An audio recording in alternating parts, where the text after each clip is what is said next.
back. Another thrill-packed episode of Host and Walters. As you can tell, we've got a very special guest in the studio, or the virtual studio this week. It is May 24th, Memorial Day, which we'll kick off by saying, honestly, people forget what Memorial Day is all about. And I know all three of us actually probably going to have something to say about it. But it's not just the first day of summer and waving the flags just because everyone else does. All right. It's just to remember all the guys, all men and women who were there and gave everything, right? So that we can do what we do every day, whether that's talk on a podcast about copiers, or if the feeling gets it to revolt and protest on college campuses. Doesn't matter. From A to Z, guys and people went out there and spilled blood for it. So that's what I want to say. Art, you had anything to say about the Memorial Day weekend? You know anyone who's served? Served? Oh, yeah. Of course, my dad served. He was in WW2. My son served. Oh. Couple of years, National Guard. So, yeah, just, we're here to remember all those that have fallen, right? Yeah. Men, women, everybody who gave their sacrifice for our country to let us do what we do. And it's a good time to remember because geopolitics are reared its ugly head all over the world. All the time. Yeah, I know. Appreciate that, throwing that out there, Greg. But, yeah, that's all right. We got to remember our fall, that's for sure. The one. Yeah. So that's a great entree. And by far, I guess the print industry is really irrelevant to the to the bigger scheme of the people out there fighting for freedoms. But at the end of the day, we all do our jobs. But some of us have been doing it a long damn time. Yeah. So I was thinking as we were starting this thing that I think Art Post actually started the very first exchange of information on the internet for our industry. So Art, tell me if I'm wrong, but I think it's like back in 2000 or something you started that thing. Yeah, 2001, 2002, I started off with an MSN chat service, if anybody remembers that. And that it was MSN chat and basically, it was just a online chat, no website, and basically a number of us would get on and just share information. Funny story, back then Rico had an intranet site, right, that you could actually log on to the Rico intranet site, and they had a message board there. And the message board was, hey, it was digital. We were just learning IT stuff and learning how to print and scan. We were coming from the analog age. We didn't know anything about IT, right? Right. So there was quite a few of us on there, and we were exchanging information in Rico's message board. Make a long story short, I sold the machine to a good client of mine, and suppose the machine just didn't work. It was bad, right? It was a Rico device. I find out 3 to 4 months later that Rico knew this machine wouldn't print good halftones, yet they didn't tell anybody that really you shouldn't put this machine in a print shop, right? So basically I blasted Rico on their own message board. They kicked me off, and they ended up letting me back on, right? But then I called all the membership because all the email addresses were out there, and I just said, hey, come on over to my site. There's no censorship. Wow. So amazing. Here we are, 25 years later, and we still have an industry that whitewashes every damn thing it posts out there. So congratulations there, Art, for stepping out there. And Greg, you started out, I remember that book you wrote, The Death of the Copy. You used to go out and go to the meetings, talk about where we were going and the threats around the I jumped in 2008 online. So you got me beat by 7 years. I didn't realize it was that much, Art. That's pretty cool. That's really cool. But I really got in because of the MPS. That was the first reason. And then it's just like I think Art blew up though big time 09, 010, 11, and 12 when the heat was on back, I guess during the second generation of MPS. But yeah, Yeah. so and then it's, there's a lot to be said about our history. And Ray, you probably see it. I mean, a lot of things repeat itself or never changed in the first place. I mean, you got kicked off the RICO thing. I got in trouble with Xerox and HP, and I was selling HP. So it was, going Hey, I against the get in grain. trouble every single day, man. You do? There's either an email going out or someone calling somebody up or some old man complaining. I mean, it's crazy. So, Ray, you started this, what, 7 years ago? Oh wow, has it been that long? Has it been 7 years, Ray? I'm in the 6th season. So the 7th Okay. season starts in like September of this year. But I wrote on LinkedIn, I would publish an article, once a week. I did that for about 4 years prior to starting this. Yes, sir. And then COVID kind of helped with this. But, I didn't really get into video stuff until 2017, I guess, 2018 timeframe. But it's been fun, and I think the industry probably needs more of it. I know that, you stepped out there and doing video off and on for a long time. Greg had the show that he was doing. And it still kind of amazes me that the media does not have video content, and they still believe this written word is, that's the only way we're going to get information to the industry. And quite honestly, I think they're nuts. I mean, the ability to do video, it's a little bit complicated, but at the end of the day, it's pretty. An iPhone, I use an iPhone, I record it, I post it. Some people try to make it way too complicated. They spend way too much time editing stuff.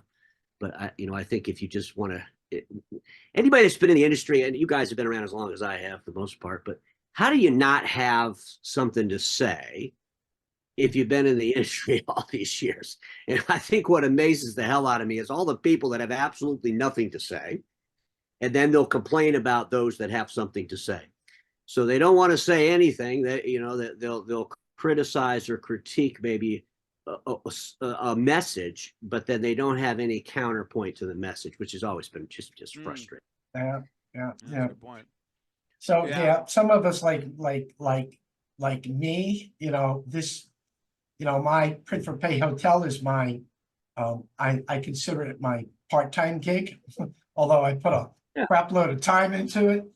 But I'm still, my day job is still working for a dealer and working for a brand.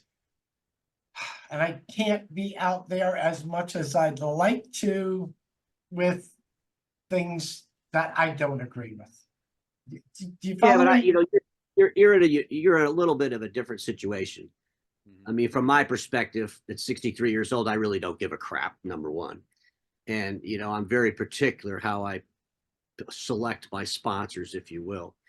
But, we obviously all forms of media that is monetized is supported in one way or the other. And it's a slippery slope. And it's easy to appease everybody and collect money from everybody. That's easy to do. What's hard to do is to try to collect money from people to help you do what you're doing, but at the same time, they don't have any editorial, rights on it. If you're working for a dealer,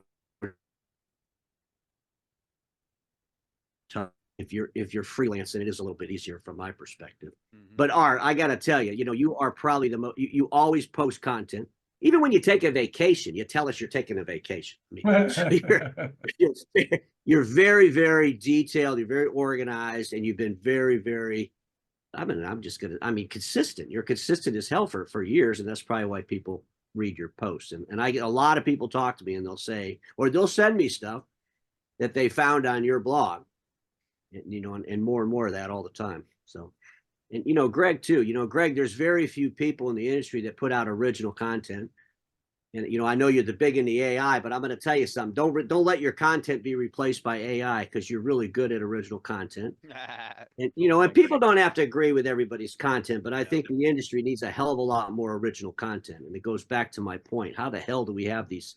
We have so many people running around calling themselves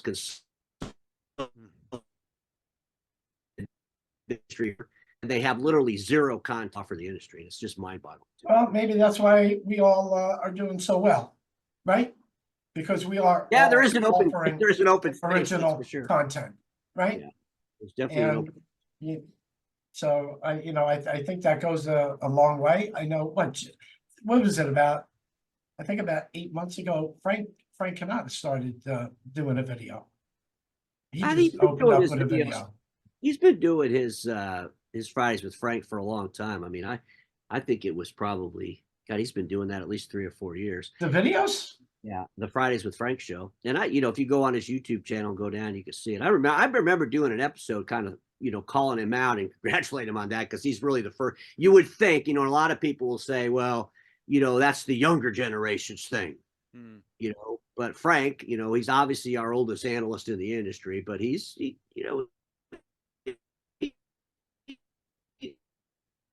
guy's progressive. And he's been doing that Fridays with Frank for, I'll bet you at least 3 years, if not 4. Okay. He just turned 90, right? Yeah, 90 years old. I'm not sticking around that long. I was just going to ask No you. way in hell I'm going to be here another 27 years. So all the Ray haters, I will not be around in the industry for 27 more years, I assure you. Wow. Oh, that's interesting. That's funny. That's funny. So, we'll talk about technology and different things that come up in the news. And Greg, did you see the latest thing where you can transplant a brain, or they're going to look into transplanting a person's entire head? Yeah, it's a head transplant. Well, hey, there you go. Maybe I will be around another. I mean, I could put it on a younger body or something. That could be.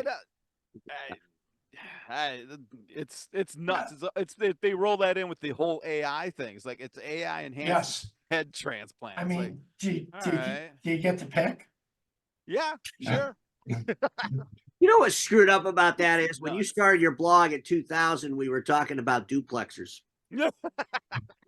And we were going to be able to sort a 10-page document and put it in bins. And now we're talking about AI and brain transplants. It's nuts. It's crazy. Yeah. But no, yeah, I saw that art. I think I posted it in something too. It's kind of funny.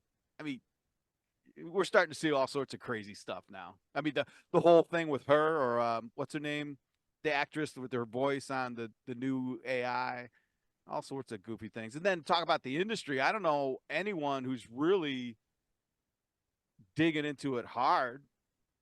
I mean, I don't think any of the OEMs are really talking about AI. Do you guys? I mean, I don't look anymore, but yeah. I got to tell you, I was at a BTA meeting not too long ago. They had the AI expert. And my point is that I think AI is obviously, it's not going away. It's like someone saying the internet wasn't going to be something back when it started. Yep. But what I will tell you is I think the industry as a whole is getting completely bombarded with AI. And what they need to focus on is freaking data. Because AI is only going to take the data that you have and do something with it. And most of the time, in our industry, our data sucks. It hasn't been updated. It's completely old and outdated. And we're focused on what it is to going to do it with our data. So we should be spending the next year fixing our data. And a dealer should go out and hire a data expert today. If you're a dealership and you don't have a data expert in your dealership, especially these bigger dealers, you're crazy. And a data expert's a high 6-figure person that's going to go in there and understand your data, fix your data. And those people, those $200,000 a year people, will understand AI and how your data is going to be impacted by AI. But we run around. Our industry's always done this. We go to the freaking far extreme of something. And it's something that we're never going to do. So we love to talk about it because we'll never be held accountable to actually do it. And then we hope one day it just shows up automatically. So we'll go. I mean, you can see all the content that's been published about AI, or you go to these webinars. It's always the same stuff. People talking about a hypothetical what if they instead of focusing on what is. I don't give a crap what it is. How do you make money from it? How does a dealership use AI to drive ROI? How does it use it to increase his profitability, Right. or she. And then in the meantime, what do we need to do to prepare for AI? Because our industry never prepares. We always wait till the shit shows up, and then we're all freaked out, and then we're scrambling trying to address it. But I know Greg's big in AI, and we got other people out there big in AI, and Greg's articles are interesting because he's talking about some of the impacts of AI. But I think we have to, as an industry, start figuring out how are we going to actually use AI to our benefit. Yeah, it's interesting, Ray, to be honest with you, because see, in the last 18 months, I've been looking for use cases, right? And I'm not alone there. And it isn't just our industry. It's all over. The people are trying to figure it out, and they really, really can't. I mean, we've gone through marketing will use AI, blah, blah, blah, blah, blah, blah, blah, blah, blah. In the big picture, AI just takes, this is going to sound real familiar to us, right? It takes manual processes and condenses them down, and I'll use the word digital processing because that's what we all recognize. That it goes far beyond that. But finding a use case, you're right. Three things: does it increase revenue? Does it reduce costs? And does it grow profits? Those are the three things you have to look for. And right now, it can reduce some costs in our industry. But if you take in consideration our guys who want to try and do it, the big guys might be able to do it. But what I'm seeing is these Fortune 50s and Fortune 100s are diving deep. I mean, they're dropping billions of dollars into this AI. So you're going to see huge changes out there that's going to trickle down to, B2B, SMB, dealers that work, things, walk around. Well, that's a lot of this. AI reminds me of Google. Okay. Google Google went public in the early 2000s. It's been around that long. And so when Google came out, and our industry didn't try to reinvent it. we weren't, oh yeah, we're going to take Google. Oh, we can do it this way. We're going to do it this way because we're the print industry. And I think with AI, we're kind of doing the same thing. AI, as far as I'm concerned, is going to be in the hands of people a lot more sophisticated with a lot more money than the print industry, number one. And AI will be developed through platforms that our industry will be able to use or tag onto. And that's why I'm convinced that our industry has to spend this next 1 to 2 years doing nothing but focusing on their data. And they need to bring in data experts, because data experts today, that 35 or 40-year-old data is going to understand how AI will work within the data that they're looking at, whether that's the auto industry or whether that's the print industry, whatever company these data experts go in. But right now, we need to focus an industry on our data, and we're just not doing it. I mean, hell, Greg, the guys at NextAir and the guys at Pros Elite, and we've had all this data, and eAutomate has data. We got all these DCA tools, and you've listened to the guys that own these DCA tool companies. Those things will fly a jet plane. But at the end of the day, what does a dealer use it for? To fill toner and get a meter reading, and every once in a while do a pie chart to go to some quarterly meeting that nobody really cares to attend about print. Yeah.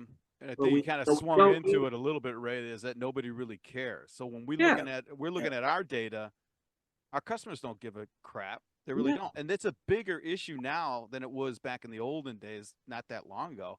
This whole AI wave isn't, it isn't like we're going to make a use case out of it or even prepare our data. It's going to make our customers disappear. That might be a more important thing to consider, because, I mean, if you roll that, I think when you start looking at, go ahead.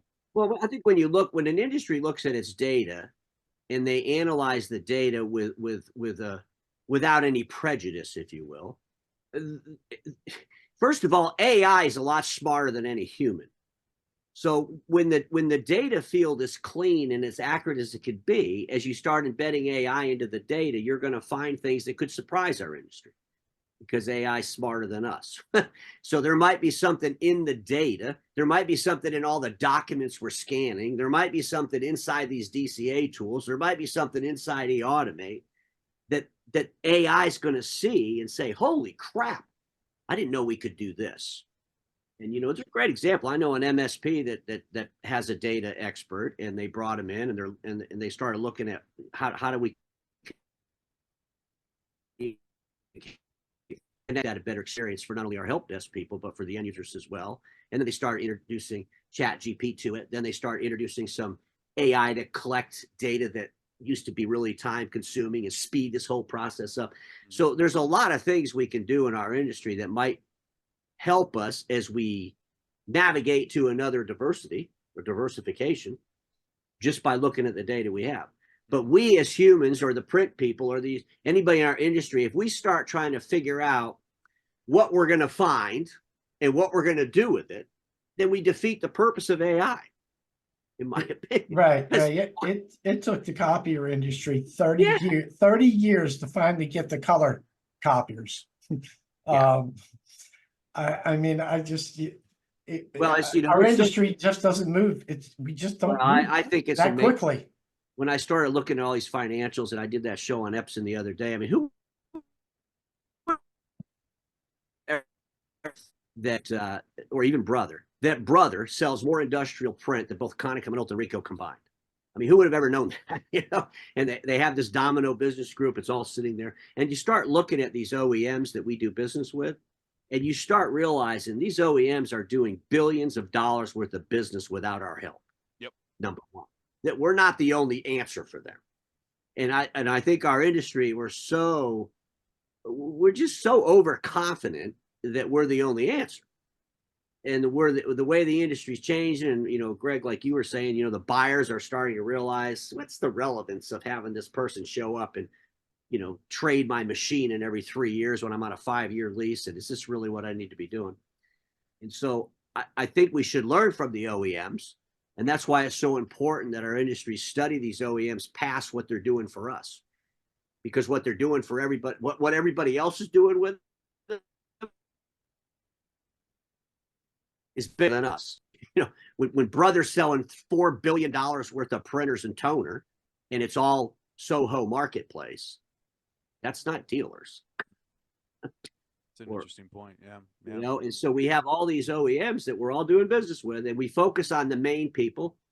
And that's why a lot of people, you know, give me crap because I'm critical of 1 or 2 or 3 OEMs. But the OEMs, if you think about it, they've controlled the narrative to the entire industry for decades. And the industry allowed them to control the narrative because the analysts won't do their damn job, and they never will, because they're not going to be critical of anything. Because if they are critical of anything, they're not going to get paid. And so you have this complete whitewashing, OEMs controlling the narrative. And Art, you've been in as long as me. There was a time when you would go to a club and those clubs would fight like hell for dealers. They would challenge OEMs, and they were, you know, and now the whole industry is subservient to all the OEMs because they have all the money. Yeah, you know what? It's kind of even in the 80s and the 90s. As far as manufacturers, when it comes to dealers, one thing that I remember is that manufacturers would protect the dealer's territory. And then that kind of went out the door in the late 90s and the 2000s. What you said is basically any company that was able to sell a box, these manufacturers were giving dealerships to, right? Well, they should. I mean, if I was an OEM, the problem with the industry is there was a time when it made sense to have geographic protections because the way we all worked wasn't near as open as it is today. I mean, holy crap. You know, we had to buy a van and drive around and show people copy machines, and who the hell does that anymore? We had to have demo rooms full of machines. Who the hell has that anymore? Some people think demo rooms are still, you know, But the reality of it is today, like I just said, we got all of our OEMs are doing more business without our industry. And if that's in unprotected territories, and it's called e-commerce, and it's called going to, you know, major retail outlets and buying stuff. And we have to accept the fact as an industry that if we want to maintain that business to business relationship around services, it can't be based, the nucleus can't be the printer.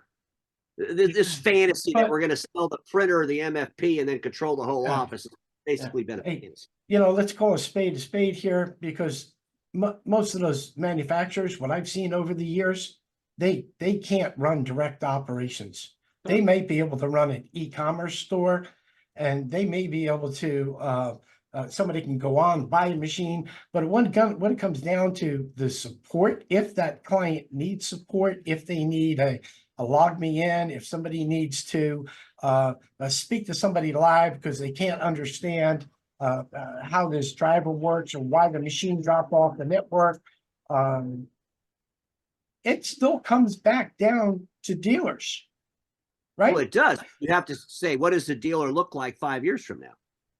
It's surely not going to look like it did in 1990 or 80, and right now it does. I mean, if you think about our industry, we this is what's amazing to me. We'll sell someone a desktop printer that we sell them for $150. We'll put it on a service contract, we'll supply it, and we'll service it. And then we'll sell someone a production job or whatever you want to call it, and we'll put it on a contract and we'll supply and service it. And those two customers, one pays us $10,000 a month and $190,000 for a piece of equipment, and one bought a printer from us for $120, and we give them the same contract. They call the same number for service. We do the same type of agreement with them, and it's ludicrous. And when Ricoh got out of all their direct operations for the most part back in 2017, the reason they did it, they were spot on. The cost to deliver equipment into the marketplace on the processes that we have is too costly. And the processes that we have aren't going to go away anytime soon. So they decided, let's get out of the direct business. And you're right, Art. OEMs that make stuff shouldn't be in the direct business. I've been saying that for a long time. It's ridiculous. They should make stuff and let other people go and sell it. That's been around. OEMs that make stuff sure as hell shouldn't. It's absurd. Yeah. So, what are they trying to do with their direct operations? Get into IT because they're not going to have enough print. They're trying to diversify from something they make to sell a bunch of IT stuff that sooner or later will be delivered by AT&T or something. So I just think the whole industry as a whole, if we can't get the analyst and we can't get the media of the industry to address the realities of it, then we're still going to live in this fantasy world that we're in. Yeah, I think that I understand what's going on with print. I think that I'm thinking 20 years from now, I'm not going to be around selling copiers, but I don't think anybody's going to be selling copiers in 20 years. Well, here's the problem. It's not about a paperless office at all. It's not about people not selling printer copies. It's about the fact that they're not doing enough volume. Well, correct. Built in the 70s. And if you think about our business, we haven't changed it. We're still our business dropped 30% in volume, and we're still doing the same business model we had before COVID. Think about that. If someone would have said in 2016, our business is going to drop 30% by the year 2024, that's a fact. People would be like, holy shit, we got to make a lot of changes. We better do all these things. But it dropped and we've done nothing. We're still having arguments and debates about e-commerce 4 years after a global pandemic. It's absurdity. I mean, how are you even having discussions about e-commerce to the fact that deciding to do it? The discussions we should be having 4 years after a global pandemic is how to do it better, because we've already been doing it. And we're still having debates on should we do it? And should we involve salespeople? And should we have it as a lead generator and all this? It's kind of nutty, but it is. Ray, you're breaking up every now and then. You're breaking up every now and then. So are you. Oh. Is it me? I got an old PC. I might be overloading it. You're going to tighten up to change the duct tape. It's pretty damn old. I really need to replace it. Just kidding. I'm just kind of cheap. Well, that's all right. I get it. Wow. So, I mean, yeah, but God dang, I think what's interesting about the industry is that our success, quote unquote success, makes it worse, right? Because we've been predicting the end of the world, quote, or whatever that is. But I've been talking now. I do want to bring this up. We had a bump after COVID, right? And I talked to a bunch of dealers that were doing fine. They hit the same levels of sales as they did before COVID, which to me surprised me at first, but I think I know what it is now. I I mean, what do you guys think? I'm hearing more in the last 30 days about a quote, and the people are saying a slowdown, which is fine. We will always have slowdowns, but this is the one. Well, we have a slowdown, but we don't know why. People aren't buying as much, whatever that is, a copier. Well, the problem is we use voodoo economics, number one, and the problem is if you take all print, A4 print is out. A4 print is a lot higher than A3 print around the world. So you have all these printers, all this stuff. Right. A4 print really never took the big dive that A3 print did because A4 was always sold pretty much in the right place. Mm-hmm. We weren't overspeccing and overselling A4 machines. We were overspeccing and overselling A3 machines. If you took the whole population of print, all A4 and A3, and you looked at that as a total, if you look at or it's not as massive as if you just looked at A3. And when customers and dealers say, oh, everything's great, we're doing the same volume, I always say you have to go to the same store sales, a grocery term. But what's the serial number in 2019 doing today? Not your whole population. In 2019, maybe you weren't billing your meters correct. And we all know that 15% of meters billed inaccurately. So maybe since 2019, you fixed your billing processes. So you gained prints that weren't even being. So you got to know on a serial number level, what was that machine doing in 2019 and what is it doing today? And if dealers looked at that number and they're going to tell me that it grew, I'm going to tell them they're insane. They never did. Most of it. That's interesting. They don't ever go look at the serial numbers. It's a month in and month out. And then you got dealers buying people up. Oh, let's go buy up some base, and then we'll tell everybody our business. Well, I had a dealer. This is really insane. Now, dealers in the COVID, after we're in the COVID for about a year. Oh my God, Reno, you know what you're talking about because I had the most profitable year I ever had. I'm like, yeah, well, you're an idiot. You had the most profitable year you ever had because you were collecting revenue and you weren't delivering toner. You had no cars on the street. That's correct. Yeah, your cost model if you didn't have an increase in profit, then you really have an issue. That's true.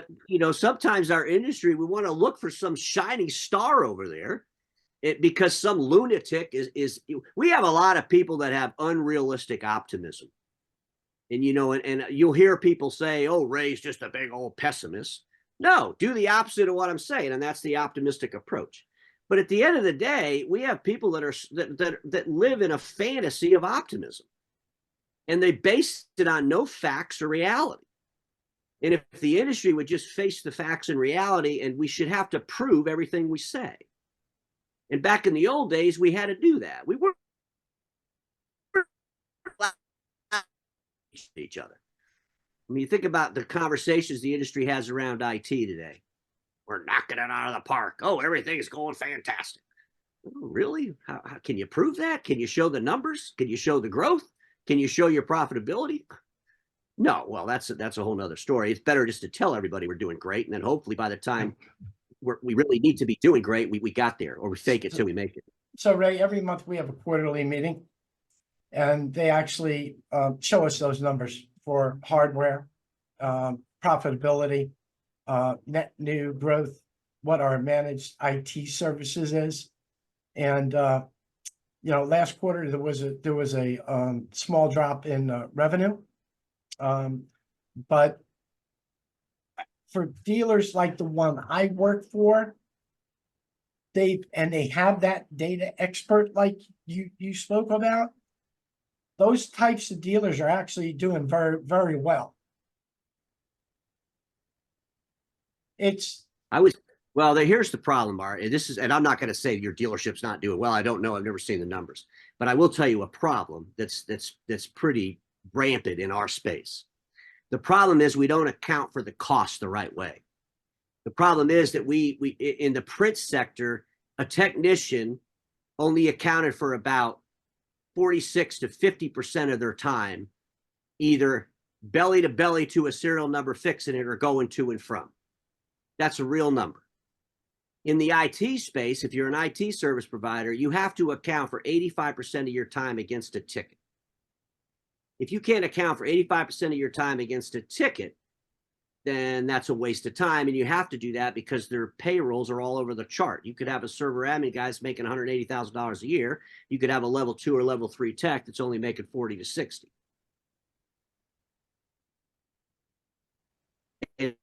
if you have $100,000 a year putting time against a ticket that's someone that's only making 40 to 70, that's a waste of money. You're not making money. And a lot of times, because we have these huge companies, these print companies, we have all this revenue coming in, and we have a lot of bandwidth and service, and we don't necessarily account for that time against those contracts that are IT.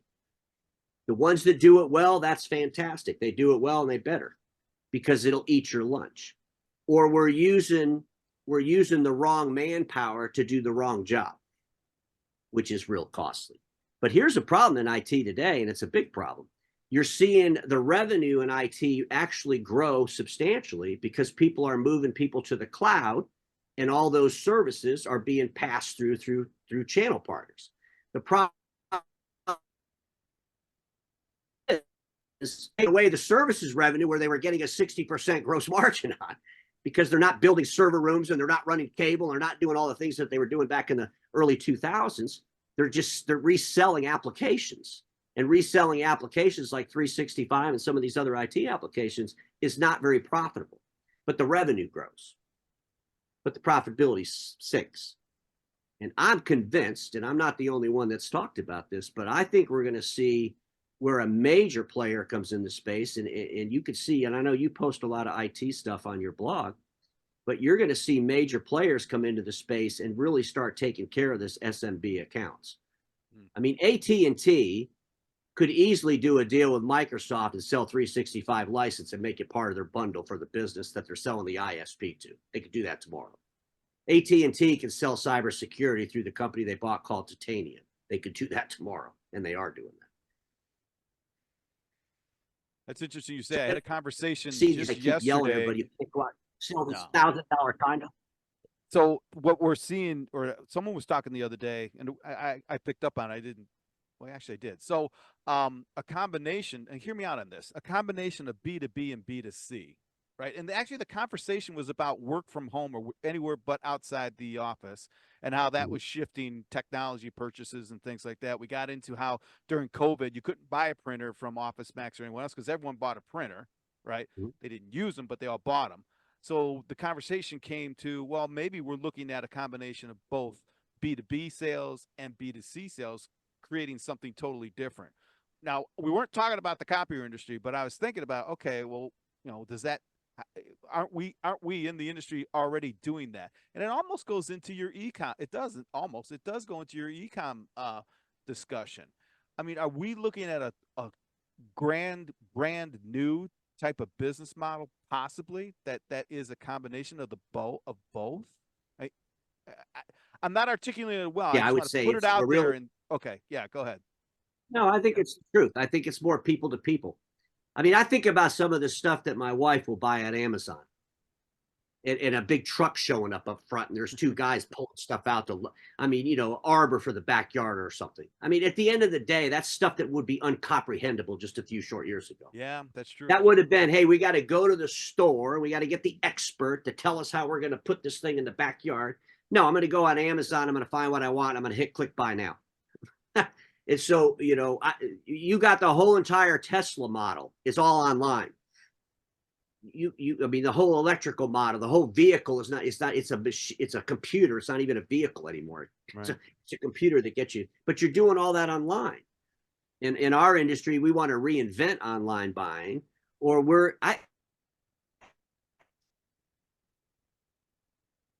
understanding of our value to the end user. And if our value to an end user, if the core of our business is print, and we believe that we're this great service provider and these people would just die without us, and it's just about print, we're living in a fantasy world.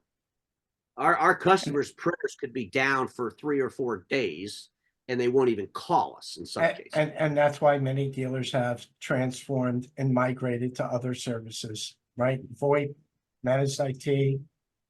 The problem with those other services is we got to be able to produce the revenue model so it can live on its own.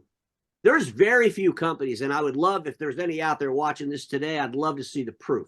I'd love to see the proof of any one of our friends their diversity and build its own business. So managed IT, document management, business intelligence, it doesn't have that that consumable, there is no consumable part that dealers are used to, right? To keep the train rolling down the tracks. For managed IT, it's the renewals of the agreements, right? There's not really, you're selling any hardware, you may be replacing hardware, but it is an interesting, it's more of like a continued yearly sales cycle with, Well, that's why like what you said, MS365, document management, managed IT.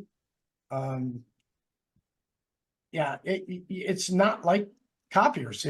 no, It- and it- those businesses, I love the DocuWare thing. That's a whole thing that kind of gets me going a little bit. You know, DocuWare, Rico buys DocuWare, they brag about DocuWare. When they bought DocuWare, it was a $65 million company. It was 65 million. Their last year was like $59 million from the euro. But you know, if you gave them a 20% growth since then, they're a $120 million business inside of of Rico, which is 13 billion. So we got a $120 million business inside a $13 billion print business that can't make any money because at Rico, they're struggle. They're barely get over 2% operating profit. So they're barely making any money. They're selling all these services. They have all these things. And when you go to a convention and they talk to the dealers, they talk about DocuWare. Right, but don't you think it's more about the transition and where they're going to go? Because I see it as a lot of companies aren't really sure how they're going to survive, and they could be just okay. So if you go to Rico's website, or if you go to Kyocera's website, they don't say they're copiers. They don't sell copiers anymore. They're a digital services company. So what's a digital services company? I think first of all, right? Our industry cannot be so arrogant to believe that we're going to just lose people. I mean, it's just like this thing I keep talking about, Fuji buying Konica Minolta and all. I mean, at the end of the day, there has to be some consolidation, and that's going to happen because they all decide to do it, or it's going to happen because the customers force it because nobody's buying their stuff. But at the end of the day, we have to have consolidation, and industries do go away. They do change.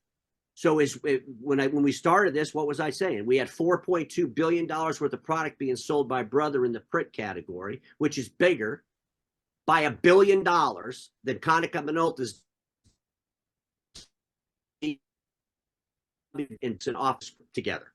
Right. So we're selling, these OEMs are selling outside of our industry, and where they're selling is where our industry is going.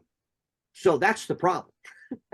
So these other avenues to get print products into end users' office, mainly through e-commerce and different platforms of the IT bars, is bigger than what we're doing as an industry. And that's where the industry's going. Where Konica and Ricoh and Kyocera and Sharp and all these folks, they cannot replace the Soho low-end printing. They're never going to be able to replace that business. So they have nowhere to go, but those folks can come down here and grab all this business. And that's exactly what's going to happen. And they'll either do that through people like Tech or TD SYNNEX that's building up a bigger and bigger platform to control a contract from birth to death for end users. And then maybe they provide on the street services. But I believe dealers have to sell their intellect, and that's the future of services. I believe what Greg, when he talks about AI, that's the future of services. How do we help a company develop AI, use AI to help their business, more importantly, help that company's end users? And how much will they pay me for that expertise? That's a new industry, if you will. When I look at what Kuko's doing with digital transformation as a service. I was just thinking about those guys. Yeah. I mean, when I think about what my buddy Milton does in Nashville, these people are paying thousands and thousands of dollars for intellect. And if we try to sell IT or any kind of services based on a business process built to sell a product that we supply and service, we're going to fall right on our face because it's not realistic. And that's why I struggle with all the diversity talk, but we don't really address how are we money for the adversity stand on its own. And DocuWare and all these products that our industry came into, they were all born to help sell printers. Let's be honest. Yeah. DocuWare was born so we could have a use for a scanner. And back in the day, it made sense because we had to get a bunch of stuff scanned in. But today, let's be honest. If you open up a business today, DocuWare is the last thing you're ever going to think about, because whatever ERP you're buying into probably has some kind of a depository system built right into it. You can buy QuickBooks Enterprise I just had a press release last night, ran across a press release. If you're familiar with Sage, are you familiar with Sage? Yeah. Yeah, they're huge. And they basically just integrated AP, HR, and AR workflows into their ERP. Here's a question I always ask of the print channel, especially the folks that are really into the document management. How many provider companies in the United States, how many of those companies sell document management? Zero. Very few. And the reason is they don't want to, because there's no money in it. And it's a very niche vertical. And our industry has been selling it for, I think, since its birth and losing money. And the reason is because we sold it to sell hardware. We didn't sell it to solve a problem. Most of the DocuWare that we're selling today, the only reason we're selling it is because the incumbent had it on there, and now we got to do it because we're going to take out the deal. But at the end of the day, I don't think there's some big players in the industry. Don't get me wrong. I mean, Impact's one of them. There's big dealers that sell a lot of DocuWare. But the question is that really a sustainable business model? Or when they sell that DocuWare, is it just part of the deal to get all the print? And they're figuring all the money they're going to make on the print is going to offset any kind of loss. Yeah. So when I sell DocuWare, I'm not looking. And DocuWare doesn't give us $5,000. Dealers are profitable. So when I sell DocuWare, I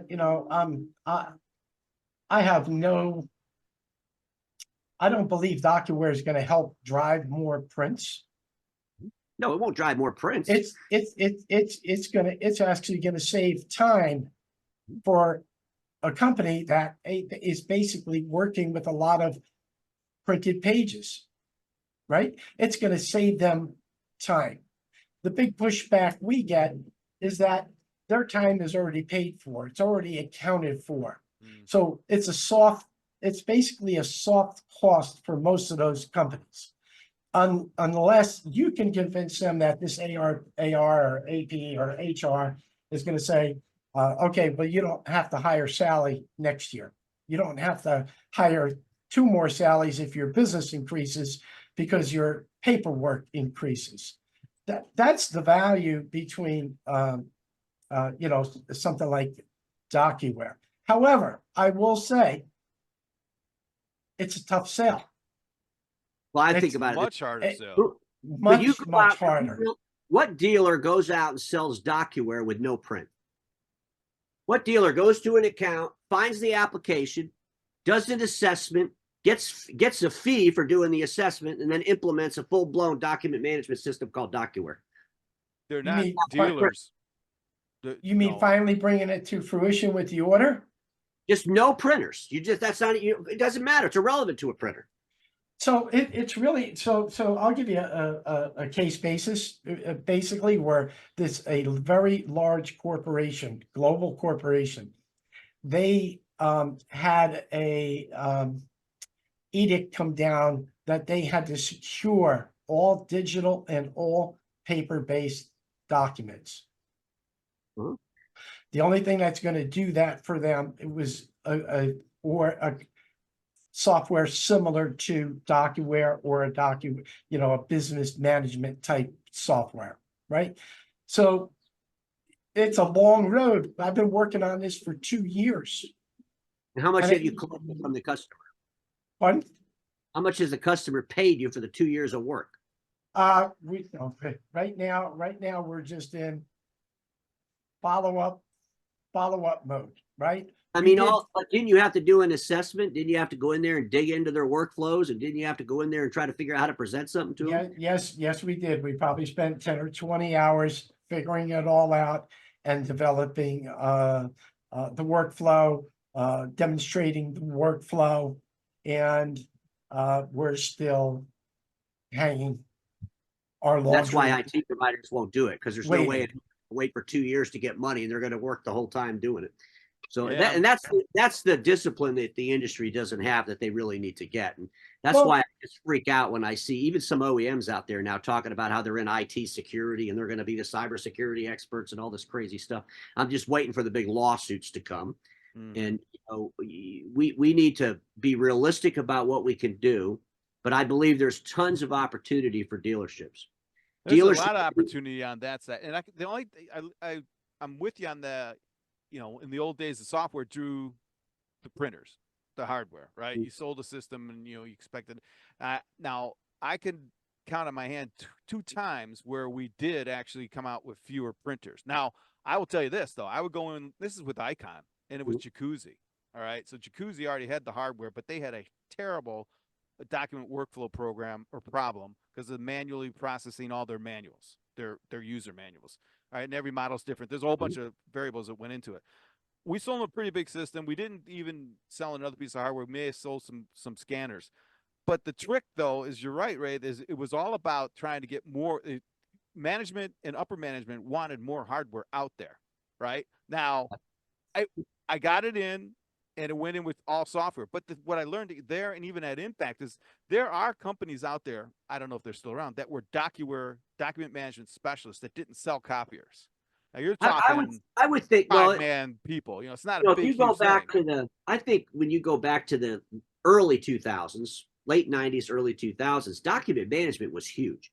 Yeah. Those depositories, that was a $250,000 deal. You were selling intellect. You were going in there selling assessments. You were doing workflow analysis. Well, you know what, Ray? I like that you brought that out, because that's the real big thing that was separated the dealers away from. And some of the really sophisticated dealers. Yeah, it separated the dealer, real consultants from the dealers, right? The consultants, the people that were for that successful time. at it in the very beginning, the people that were successful at it were the people that were selling the word processors, and the people that were selling the microfiche readers. Yeah. Because that was the depository. So it just made sense. They went from that. Now we got to get them into the computer. The whole archive. When you started doing scanning jobs and all that other stuff. So it was interesting times. Yeah. But I would say that, the industry has to figure out, how do we get money for our intellect? Because we do have intellect. We are good salespeople. We understand how to build deals and monetize those deals. But we better start figuring out real quick, it ain't about hardware. I did TD SYNNEX's financials, I don't know, about a month and a half ago, and there was a slide I showed in there that should horrify the entire hardware world. TD chart of the IT stack dropped 15% from 2022 to 2023 FY. That is staggering. I mean, 15%. If you look at their pie chart now, their tech stack, the biggest piece of it is software. So think about TD SYNNEX. TD SYNNEX is a logistics distribution company that has a bunch of damn warehouses. And the biggest part of their stack is software. So where do they have to go? They have to go into the consumer market and control a customer from birth to death of a contract, and then find service providers in the marketplace that can go on the street and fix stuff if they want to maintain revenue from the stack. Because they can easily go out there and kind of circumvent some of the stuff that our industry does. This is why we got to be more realistic. And this is why when we go to our meetings and we meet with our peer groups, we got to be having debates. We should be talking about things that are threats and not running around with this unrealistic optimism that everything's going to be fantastic. It will be fantastic. It always is. But it takes hard work, and you have to be, rowing in the right damn direction, number one. But this has been kind of fun. I probably made a lot of people mad. I do love the print industry. I'm not trying to beat y'all up. I'm just saying, holy crap. You did. Yeah, I think you did. No. We just got to be realistic. I'm just so frustrated that we're not realistic. And I think I'm talking to two guys that are realistic. But well, you bring a lot of deja vu back to me, because it's in a smaller sense than what you're talking about. It was the whole MPS thing, right? I mean, I was a big MPSer back in the day, but it was a bridge into IT. This is back when we didn't even we were still talking to purchasing agents, right? I mean, no one would even talk to IT. I looked at it and I wrote my very first article on LinkedIn. It was never about IT. Managed print is a part of the IT stack. And quite honestly, print is the least valuable component of the stack. It is. It always So has been. You know, it's the most I remember telling people that print was 1.2% of the revenue of an IT stack. Oh, you're full of shit. It's more than that. No, it's not more than that. I challenge every dealer in the damn that listen to this show. Take all of your spend for all your technology and add it up. And then just pretend that you had to pay for the copier in the hallway and the toner and the service and the printers you got on your people's desk. Add all that up, and I'll guarantee you it'll be less than 1.2 to 1.3% of your total spend. And we don't get it. We ran around and saved people money on managed print servicing. We're going to save you 30% after we do a whole bunch of work for nothing. And then we're going to make your life so better. We're going to charge you 30% less than your penny. It was a stupid, moronic thing to even think that we were doing. And, you know, it made sense in enterprise space from day one. Managed print services made sense in enterprise space. And the first one I did was in 1998 with Accenture in Wichita, Kansas, because our dealership actually manufactured HP cartridges. And we were able to go in there and sell them a bunch of printers that I bought from CDW 4100s and 8100s, believe it or not. Put our cartridges in there and charge them like 3.5 cents a page. And it was fantastic because they were paying like 4. And now today, I'll bet you a deal like that's at 0.009. Yeah. Maybe 0.012. It's become a big old commodity. Customers don't even really care anymore. But the biggest thing that we were doing with managed print and IT was taking the call load from IT. So back in the early 2000s, the help desk inside an organization was dealing with a lot of print. Mm-hmm. People liked us for. They liked us because they wouldn't have to deal with the print anymore. But today, that's not a real problem. That's why you see office products resellers all over the country selling more toner on a transactional deal. I mean, there's a guy down in Nashville. I had him on the show one time. He's selling $6 million worth of printer and toner. His next door neighbors are Novatech, Dex Imaging, and RJ Young. He's right in the middle of them. He sells $6 million of toner and printers to people that don't want to have a contract. Because I'm sure when our industry goes in there, and they say, well, we just want to buy it. Can we just go to your website and buy it? No, we got to have, we got to have a contract. We're going to save you 30%, sign up for 5 years.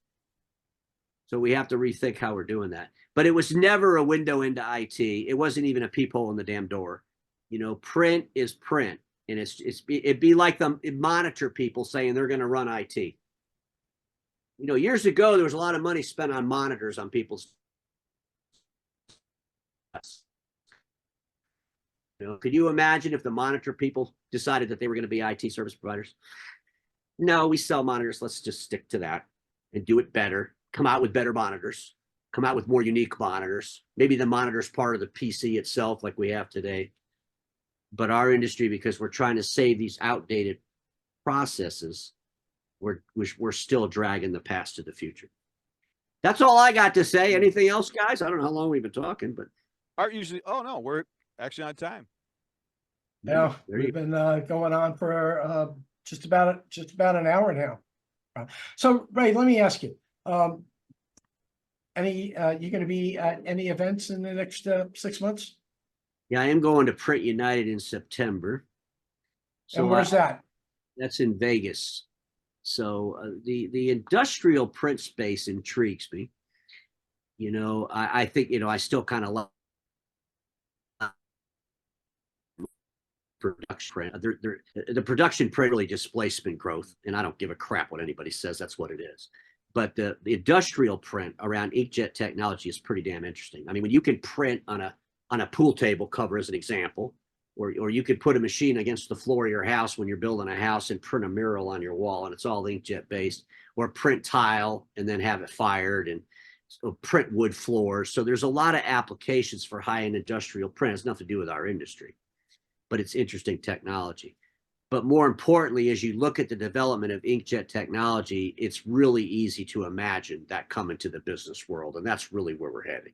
And when we get inkjet technology and MFP-A4s up and down the hallway, we just completely destroy our industry. we won't service contracts. We won't need 5 leases. And the customers will just throw these damn things away when they're done with them. Yeah, but HP and Epson, they've been driving that inkjet for years and years and years. Well, they've been driving it, but the technology sucked. The technology's a lot better today. The print quality still stinks. Well, here's the problem. And this, you know why Hertz went bankrupt? Hertz went bankrupt because they lost their biggest customer. Their biggest customer was the business traveler. That's where Hertz made their money. And when the rideshare industry started, it started eating into the business traveler that rented the car. And eventually, it ate all their core business for the most part, and they couldn't live off the fringes. Correct. Our industry's going through the same phase. We live off the core of business printing, and businesses are printing less and less every single day. And in the hallway with the tech bent over fixing it is coming. And as we start to lose the volume, not that paper goes away, we just lose the volume that we can't monetize. Then we can't live off production print. We can't live off the one customer out of 100 that has to have a picture of the ocean printed on a sheet of paper. Nobody disagrees that, the writing is on the wall. And that's where inkjet, I see inkjet in business. Here's what I think they have to do. And I think that someone's going to do it. They have to have black only. This whole fantasy about color is a fantasy. Business color has never been more than 20% of the volume unless it is in a print for pay location. Right. Business color, and you can look at any data you want, it's never been more than 20%. Right. And the problem today is, think about it. You sat in a conference room and everybody got a handout with the color pie chart. And we used to tell, boy, if it's in color, you'll remember it. Well, now we got a 90-inch TV in the conference room, and we're all using our iPads, and we don't print shit. So all the color that we're consuming in business is behind glass, and more of it stays there. So we don't need color. You're starting to see bids in government agencies where they're not even allowing color to be in it because they don't need it. It's irrelevant. So if the inkjet could get to where it's black only in an A4 model, I think they could completely disrupt the crap. They'll never do it. They'll never do it. Oh, I think they will. No, I don't think they will. Never say never, and it'll have to be someone, because you got to remember, here's a great example. Brother does more business outside of our industry that no one can take from them in our industry. So if they decided to come out with an A4, all black MFP, guess what they're going to do? Right. They're going to take business from a competitor that can't take business from them. If they decide, and the same. Why wouldn't they? Why? Because they make too much money on the color ink. The color ink, where the ink, it doesn't matter. It doesn't matter. It does matter on the volume in the application. Well, it does matter because these inkjet machines have to purge ink. They have to keep those ink heads flowing. That's why you have to have someone that comes out with black only. But they won't, because they're going to disrupt their own core business. Well, here's what you just said, Art, and think about it. We'll end it with this. Any industry that believes they have to keep a process in place for the benefit of the industry loses, because the customer doesn't give a flying shit about how an industry benefits. And so the disruptor comes along and figures out how to give a better experience and disrupt the hell out of everybody else and wins. That's interesting. I'm on the street every day, right? I'm dealing with end users and clients. And I ask the question, if they've never had a machine before, what type of machine would you like? Would you like a monochrome machine, or would you like a color machine? 70% of the time, they're asking for color. I get all that, but that doesn't mean they use them. The whole entire world bought printers, put in their house, and they never used them. So I've never had a customer who bought a color machine and didn't use the color. They don't. It's not more than 20%, is what I'm telling you. Well, I agree, but there's applications where color is more important. But business color does not need to be anything. It does not need to be full bleed, 11 by 17. I'm going to picture. Of course not. Of course not. It doesn't. So inkjet will work fine in that space, is my point. But guys, I gotta go. Oh, everybody's got it. Hey, we were just getting into it, man. I know. What the Oh, heck? it's always great talking to you guys, man. It was fun. Yeah, let's Yeah, Ray, thanks. I appreciate it. That was Happy pretty cool. Memorial Day, Yeah. everything, and maybe we'll do this. If you'll have me back, I'll come back sometime. Yeah, we'd always have you See y'all back. later. I might go to Print United, so I might see you there. Yeah. I want to thank Greg for being on the show today, of course, and want to thank Ray for tuning in today. Yes, thank you, Ray. Also, want everybody just remember, everybody who served our country and died for our country, to let guys like us be able to get on and produce a show like this. They gave their lives basically for us so we can do what we do. I want to thank everybody again. There was some glitches with the with the bandwidth. I apologize for that, but it was beyond my control. And I'd like everybody to subscribe, like, share, follow, because we're going to be back again next Friday. Thanks, everyone. All right. Thanks a lot, guys. Thank See you, y'all guys. later. Yep, All bye-bye. right. Bye-bye.